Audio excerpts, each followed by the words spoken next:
What is luxury? The answer to this question is actually more indicative of the person defining it than the object needing classification. Luxury perception pretty much oscillates between external validation and intimate satisfaction.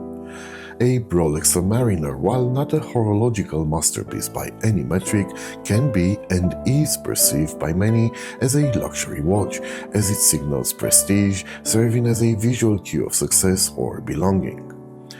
Well, that's something that this timepiece cannot provide. One will not wear it as a strong "I have arrived" statement. The luxury of this watch is intrinsic. It's about the satisfaction of exclusivity rather than the need for external validation. This watch is not for everybody else. This watch is only for you. This is Feynman V.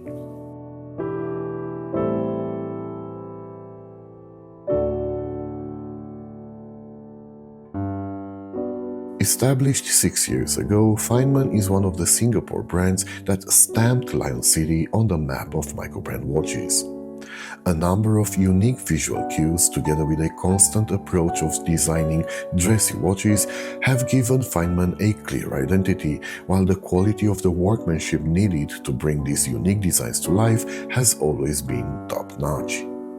As a matter of fact, the Singapore brand is no stranger to this channel, as I've already been lucky enough to review the stunning second iteration of their debut model. Launched only a couple of months ago, V is currently available in 2 different dial colors for $1,285 US and an Arabic Indic numerals Founders Edition for the same price.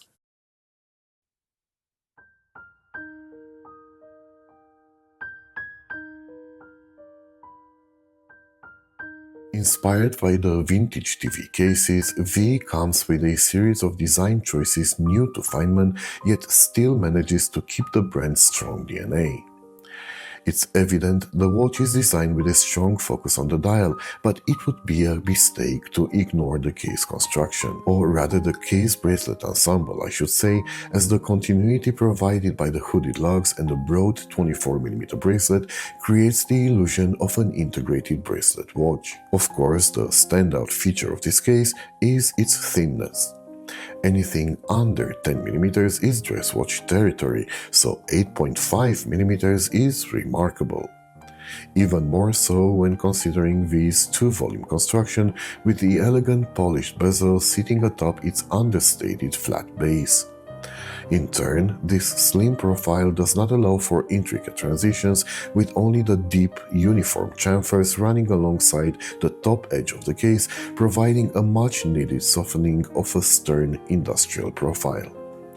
The crown is impressively grippy for its size, and considering this is a hand-wound watch, that was a must. Keeping up with the thin profile of the case, the bracelet is a great piece of hardware.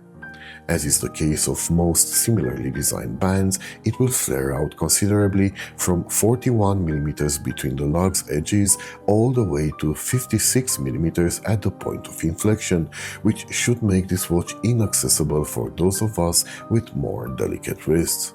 It's quite hard to believe this is actually Feynman's first ever bracelet, as everything about it, from its 2.6mm thinness to its 7.5mm taper, from its unique links to its elegant butterfly clasp, everything about this is original and very well thought through. Coming back to the head of the watch, a very interesting dichotomy is presented by the combination of the dial's overall understated luxury and a strong utilitarian vibe given by the emphasis on legibility.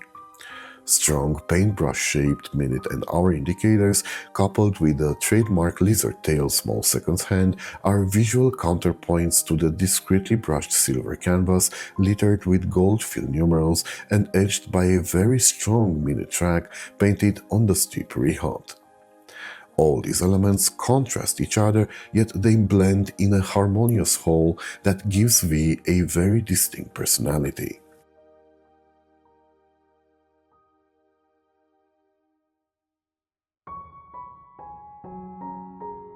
Of course, luxury will always be defined less by the originality of a design and more by the quality of its fit and finish, and Feynman do not disappoint. Vertical brushing is consistent throughout, while polishing is used sparsely, adding yet another utilitarian vibe to this dressy timepiece. The vertical brushing on the dial's main plate is so finely done it actually looks like linen from certain angles, while filling the precisely cut numerals with gold is literally brilliant. The bracelet integration is as good as it gets, and the clasp is both precise and secure. The sapphire crystal is invisible, and the exhibition case back looks just like a museum display. Even the only critique that I have is partially addressed, which leads me to believe it's actually a limitation and not an oversight. I'm talking about the heads of the screws holding the case back, as running the fingers alongside it, they will feel like hard dimples. As being beveled, they're not sharp at all and do not impact wearing the watch. This will be inconsequential to most people out there, but my obsessive nature turns it into a blemish on an otherwise perfectly executed timepiece. There will be no lume shot here, as the outstanding legibility of this watch is something reserved only for when it's exposed to light. What this watch lacks in the application of a lume compound, it more than makes up through the amount of anti-reflective coating applied on both sides of its sapphire crystal. In order to obtain such a thin watch, Feynman chose to power it using the venerable ETA 7001 manual wound caliber. The incredibly reliable low-beat mechanism is regulated by Feynman in 6 positions and will provide excellent accuracy over the course of its 42 hours power reserve. The lack of a micro-adjustment system meant that I had to choose between wearing the watch loose or a bit tighter than I would have preferred on my 19cm wrist, and I felt that its somewhat slab-sided profile would work better with keeping it as close to skin as possible.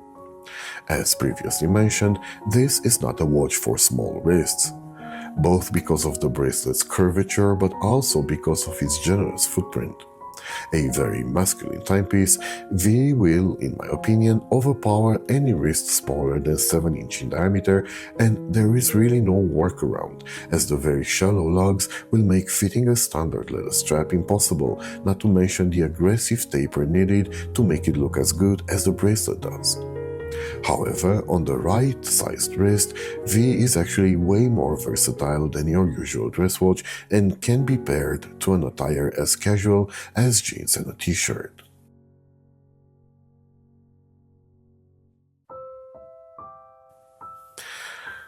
This watch is not one for the average watch collector. Most, myself included, might consider $1,300 is at the very top end of how much a microbrand can get away with, but a closer look reveals that should you be on the market for a completely original dressy watch, there are actually not many options for under $1,500. And even those will be rather generic entry-level luxury watches or other microbrands. In the end, it comes down to one's own definition of luxury, and V ticks all the boxes on my sheet. Thank you for watching. See you soon.